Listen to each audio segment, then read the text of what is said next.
बिस्मिल्लाहिर्रहमानिर्रहीम। आज हम सेक्शन 88 के सेकंड पार्ट की तरफ क्या कहते बढ़ रहे हैं।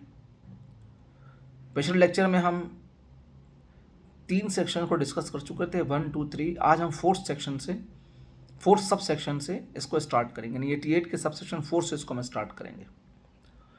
सब सेक्शन 4 ऑफ सेक्शन 88 ये कहता है कि the board shall recommend to the members purchase of the share.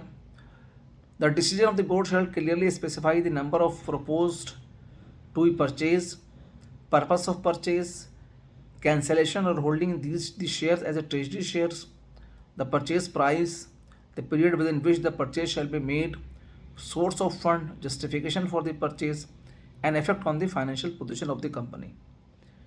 कि जब कंपनी क्या कहते हैं चाहे कि जी हमें ये शेयर बायबैक करना है, तो बोर्ड जो है सबसे पहले रिकमेंड करेगा मेंबर्स को कि जी हम आपके शेयर्स को परचेज़ करना, या कंपनी आपके शेयर्स को परचेज़ करना चाहती है।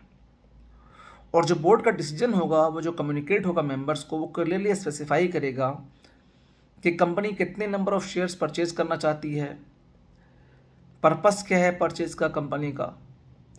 जो कंपनी शेयर परचेज़ करेगी उस शेयर को कैंसिल करेगी या उसको as a treasury share held करने का प्रोग्राम है कंपनी का। फिर परचेज़ प्राइस क्या होगी और पीरियड क्या होगा कि जिसके दरमियान जो है वो परचेज़ कंप्लीट प्रोसेस कंप्लीट किया जाएगा। कब तक मेंबर क्या कहते हैं उस ऑफ़र को, यानी अपने शेयर्स को कंपनी को विड्रॉ कर सकते हैं। कंपनी के सोर्स ऑफ फंड्स क्या हैं, पैसे कहाँ से आएंगे इसको शेयर्स को पे करने के लिए, बाय बैक के लिए।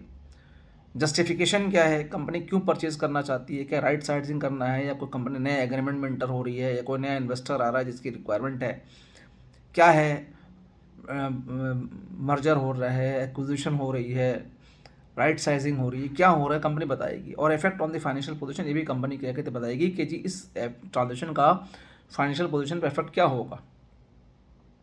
Sub section 5 of the companies section 88 of the companies act ये कहता है कि the purchase of share shall be made only under authority of special resolution. कि जब भी कंपनी क्या कहते हैं बाय बैक ऑफ शेयर्स करना चाहेगी तो उसको ज़रूरी है कि वो स्पेशल रेजोल्यूशन अप्रूव कराए मेंबर से। सब सेक्शन 6 ये कहता है the purchase of share shall be made within the period as specified in the regulation. कि जो परचेज ऑफ शेयर का पीरियड होगा वो उसी पीरियड के अंदर होगा जो कि रेगुलेशन के अंदर मेंशन है, उससे ज़्यादा नहीं होगा। एग्जाम्पल दे देता हूँ कि अगर रेगुलेशन में 30 डेज है तो आप 30 डेज के अंदर अंदर क्या कहते हैं कभी भी क्या कहते कर सकते हैं, उससे बियॉन्ड नहीं हो सकता। सब सेक्शन 7 ये कहता है कि the proposal of the board to purchase share shall in conclusion of the board's meeting be communicated to the commission and the securities exchange on which share of the company are listed. कि जब board ये decide करेगा कि इसको company के share purchase करने हैं, तो जैसे ही मीटिंग ख़त्म होगी तो इमिजिएटली कंपनी जो है कम्युनिकेट करेगी कमीशन को, यानी security exchange commission of Pakistan को, एसएससीपी को, एंड द सिक्योरिटीज एक्सचेंज और स्टॉक एक्सचेंज को करेगी फ़ौरन उस मीटिंग के बाद। जिसमें क्या कहते हैं ये यानी उस स्टॉक एक्सचेंज में उस स्टॉक एक्सचेंज को करेगी जहाँ पे क्या कहते हैं कंपनी के शेयर लिस्टेड हो। तो पहले 3 स्टॉक एक्सचेंज थे पाकिस्तान में, अब तो एक ही पाकिस्तान स्टॉक एक्सचेंज है। तो पाकिस्तान में जो भी कंपनी होती है वो पाकिस्तान PSX में ही लिस्टेड होती है, तो वहाँ पे उसको इंटीमेट करना पड़ेगा।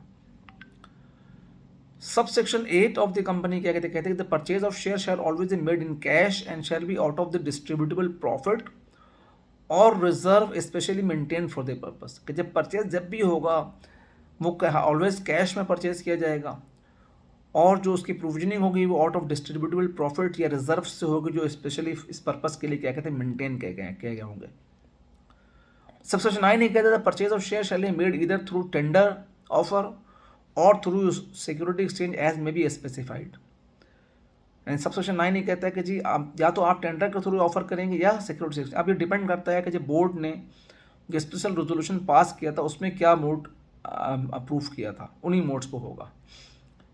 सब सेक्शन 10 ये कहता है company may dispose of treasury share in a manner as may be specified. अगर कंपनी अपने ट्रेजरी शेयर को डिस्पोज ऑफ करना चाहती है तो उसको क्या कहते हैं उन तरीक़ेकार को फॉलो करना पड़ेगा जो कि क्या कहते हैं रेगुलेशन के अंदर स्पेसिफाइड है। सब सेक्शन 11 ये कहता है कि where the purchase of share has been made under this section the company shall maintain a register of share so purchase and enter therein the following particulars namely.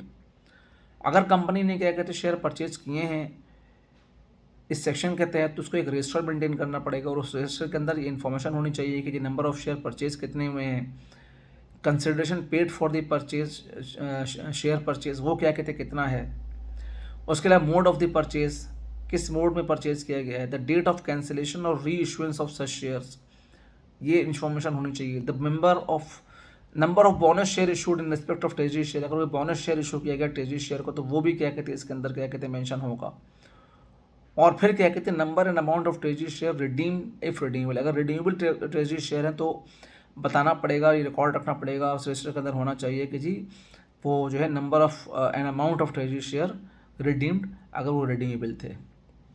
अगर कोई violation होती है इस section 88 की, तो any violation of this section shall be an offence liable to penalty of level 3 on the standard scale and shall also be individually and severally liable for any or losses or damage arising out of such contravention.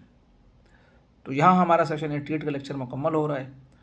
तो उम्मीद है कि आपको पसंद आया होगा। तो हमारे लेक्चर को आप हमारे चैनल को सब्सक्राइब भी करें और लाइक भी करें, तो आपको क्या कहते हैं मालूमाती वीडियो मिलते रहे और आपको अपने एग्जामिनेशन की प्रिपरेशन में आसानी हो। Thank you very much.